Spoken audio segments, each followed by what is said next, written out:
Hello students, welcome back to my YouTube channel DS group of education. আশা করছি তোমরা সবাই খুব ভালো আছো। আজকে আমি আবার ক্লাস 12 নিউট্রিশনের একটি অত্যন্ত গুরুত্বপূর্ণ ভিডিও নিয়ে কিন্তু তোমাদের কাছে চলে এসেছি। তোমাদের টেস্ট এক্সামিনেশনের জন্য যে প্রিপারেশন আশা করছি খুব ভালো চলছে এবং আহ, আজকে আমি তোমাদের 2025 ক্লাস 12 নিউট্রিশন সাবজেক্টের একটি অত্যন্ত গুরুত্বপূর্ণ ভিডিও কিন্তু তোমাদের সাথে শেয়ার করব। আচ্ছা, টপিকের নাম তোমরা অবশ্যই থাম্বনেলে দেখে ফেলেছো যে কোন টপিকের ওপর আমরা ডিসকাশন করব। সেই টপিকের নাম কি? সেই টপিকের নাম হচ্ছে যক্ষ্মা, যেটাকে আমরা টিউবারকিউলোসিস বলে থাকি। তাহলে এই যক্ষ্মা কি, এই যক্ষ্মার কি কি সিমটমস রয়েছে বা লক্ষণ রয়েছে, এবং এই যক্ষ্মার ট্রিটমেন্ট আমরা কিভাবে করবো, এই সমস্ত কিছু কিন্তু আজকে আমরা এখানে পড়বো। এবং পরবর্তী সময় যদি এই সম্পর্কিত কোনো তোমাদের ডাউট থাকে তোমরা কিন্তু কমেন্টে জিজ্ঞেস করতে পারো।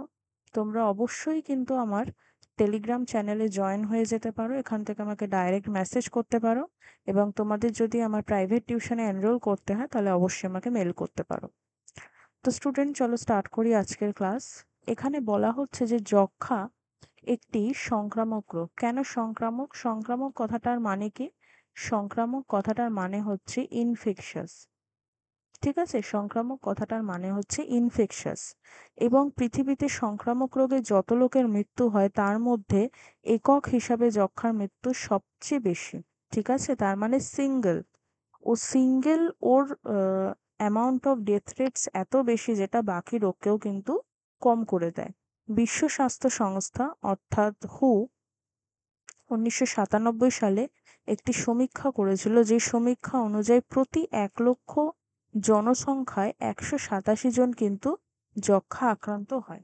এবং যে প্রশ্নটা এখান থেকে সবচেয়ে বেশি পরিমাণে দিয়ে থাকে সেটা হচ্ছে যে এই যক্ষ্মা রোগের জীবাণুর নাম কি? জীবাণুর নাম হচ্ছে মাইকোব্যাকটেরিয়াম টিউবারকুলোসিস। ঠিক আছে, মাইকোব্যাকটেরিয়াম টিউবারকুলোসিস।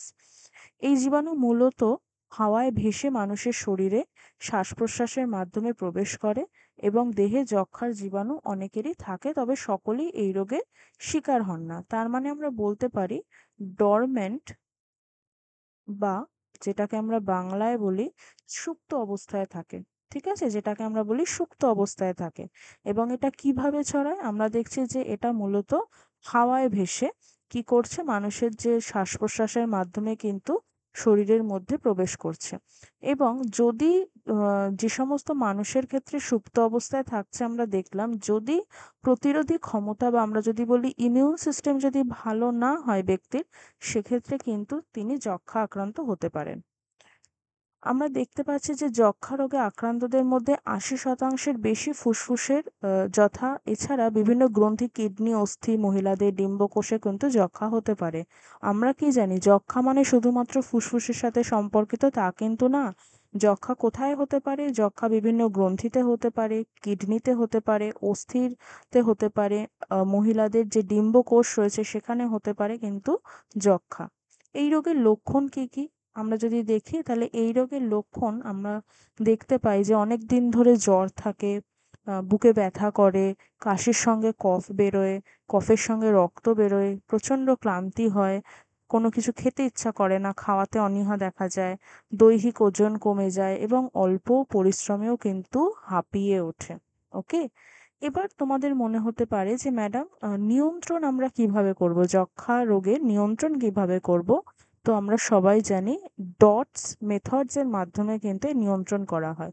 এই নিয়ন্ত্রণ কিন্তু ডায়েট বলছি না আমি, এই নিয়ন্ত্রণ কিন্তু মেডিকেশনের যে নিয়মাবলী গভর্নমেন্ট কর্তৃক বা সরকার কর্তৃক প্রদান করা হয়েছে, সেই ডটস পদ্ধতির কথা আমরা বলছি। এই ডটস পদ্ধতি কেমন হয় তোমরা জেনে রাখো। এটা তোমাদের সিলেবাসে নেই কিন্তু আমার মনে হয় জেনে রাখা ভালো। এখানে মূলত দেখানো হয় কিভাবে টেস্ট করা হচ্ছে, সেই টেস্ট যদি পজিটিভ হয় সেক্ষেত্রে কি প্রসেস হবে, যদি নেগেটিভ হয় সেক্ষেত্রে কি প্রসেস হবে, এবং আমরা অ্যাডাল্টসদের ক্ষেত্রে কিভাবে করব, শিশুদের ক্ষেত্রে কিভাবে করব, এই সমস্ত কিছু কিন্তু এখানে দেখতে পাচ্ছ বলা রয়েছে। এবং ক্যাটাগরি 1-এর জন্য একরকম ট্রিটমেন্ট হয়, ক্যাটাগরি 2-এর জন্য একরকম ট্রিটমেন্ট হয়। ঠিক আছে, এই সমস্ত বিষয়ে কিন্তু আমরা দেখতে পাচ্ছি এখানে মেনশন করা রয়েছে। এবার এই যে যক্ষ্মা রোগী, এই যক্ষ্মা রোগের পথ্য আমরা কিভাবে তৈরি করব, যক্ষ্মা রোগের খাদ্য আমরা কিভাবে তৈরি করব? দেখো, ক্রনিক যক্ষ্মা তার মানে আমরা বলতে পারছি যেটাকে আমরা বলে থাকি দীর্ঘমেয়াদী। এই যে ক্রনিক যক্ষ্মা রোগাক্রান্ত ব্যক্তির জ্বর খুব বেশি না থাকায় এদের এনার্জি মেটাবলিজম বেশি বাড়ে না, ঠিক আছে, এটা কম থাকে। দৈহিক কাঠামো অনুযায়ী আমরা কি করছি, আদর্শ ওজনের, যেটাকে আমরা কি বলি আইবিডব্লিউ বা আইডিয়াল বডি ওয়েট পরিপ্রেক্ষিতে যতটা ক্যালোরি দরকার তার শতকরা 10% কিন্তু বেশি দিলেই হয়, ঠিক আছে।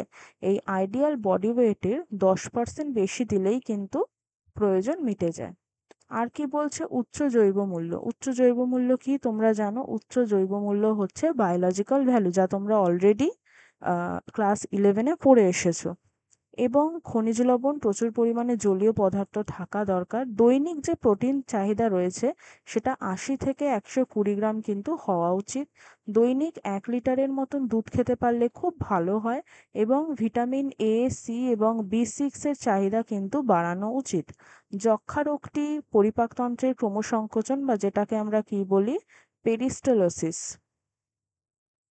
ঠিক আছে, যেটাকে আমরা বলি পেরিস্টালসিস, সেই পেরিস্টালসিসের বৃদ্ধি পায়। তাই সেজন্য এদের হালকা খাদ্য এবং যে সহজপাচ্য খাদ্য, সেই সহজপাচ্য খাদ্য দেওয়া দরকার।